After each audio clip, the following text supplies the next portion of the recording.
Hey, what's up, guys? Cinema Gamer Music Madness 23 here, and I'm back again for another video for you guys. A review about what I watched a week ago, and what did I buy a week ago. And a week ago, I went to go see Aquaman in theaters. Aquaman is an action-adventure comic film released in December, filmed by Warner Brothers Pictures, returning to Atlantis to prevent his unscrupulous half-brother from taking over the underwater kingdom. Aquaman uses every superpower he possesses to fulfill his destiny as the hero and savior of his people. It was budgeted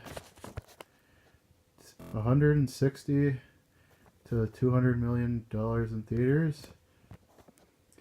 This was the first time I ever saw an Aquaman.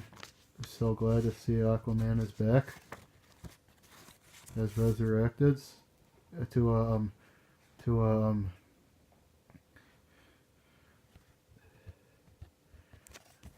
live action movie. So if you haven't seen it, feel free to go see it in theaters, because it's in theaters now.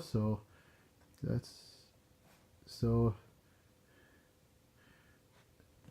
all I have to say about it. So there you guys go. And I also watched Dead Silence. Dead Silence is a horror film released in 2007 in the wake of his Young Bride's, released in 2007, filmed by Universal Pictures. In the wake of his young bride's mysterious death, grieving newlywed Jamie Ashton is forced to return to his haunted hometown, where he butts heads with the ghost of creepy ventriloquist who was infamously murdered years ago. This movie was awesome. If you haven't seen it, feel free to rent it or watch it on demand, because it's a pretty good movie. So that's another one of those horror movies that are pretty good. So if you haven't seen it, feel free to rent it or watch it on demand. So that's all I'd say about it. So there you guys go. I also watched All About the Benjamins. All About the Benjamins is an action comedy film released in 2002, filmed by New Line Pictures. Ice Cube and Mike Epps are the driving force to his high-style, high-impact action comedy. If one's a top-dog bounty hunter, the other is a two-bit hustler. Add to the mix a botched diamond heist, a lost winning lottery ticket, and one thing becomes clear, and it's all about the Benjamins. This movie was awesome. If you haven't seen it, this guy is the bad. One's a bad guy, kind of a criminal, and one's like a police officer. So if you haven't seen it, feel free to rent it or watch it on demand, because it's an awesome movie. So if you haven't seen it, feel free to rent it or watch it on demand, because that's all I have to say about it. So there you guys go. And I also watched House on Haunted Hill and Return to House on Haunted Hill. They are both Warner Brothers. They are both filmed by Warner Brothers Pictures, and they are both horror ghost stories. House on Haunted Hill was released in 1999, and Return to House on Haunted Hill was released in 2007. The first one was the remake.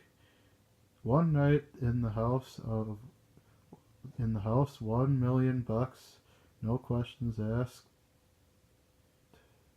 The offer is easy to accept. Just try to survive long enough to collect. Geoffrey Rush plays a theme park magnate who throws a jokey, scary party for his wife, played by Famke Janssen. and At the Spooktacular House on Haunted Hill.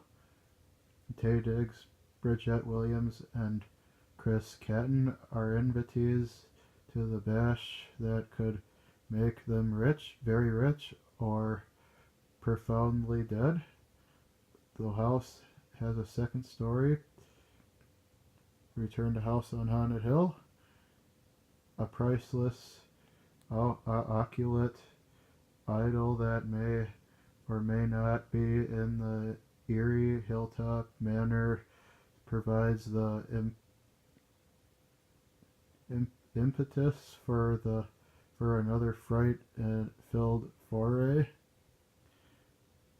Amanda Raggedy and Eric Palladino step through the doorway into a realm of jolting horror. Enter at your own risk. These movies are awesome. If you haven't seen them, feel free to rent them or watch them on demand. So that's all I have to say about. So these movies are pretty good. So if you haven't seen them, but they are pretty creepy. So if you haven't seen them, feel free to rent them or watch them. So that's all I have to say about it. So there you guys go. And I also watched House of Wax. This is the remake of. This was remade in 2005.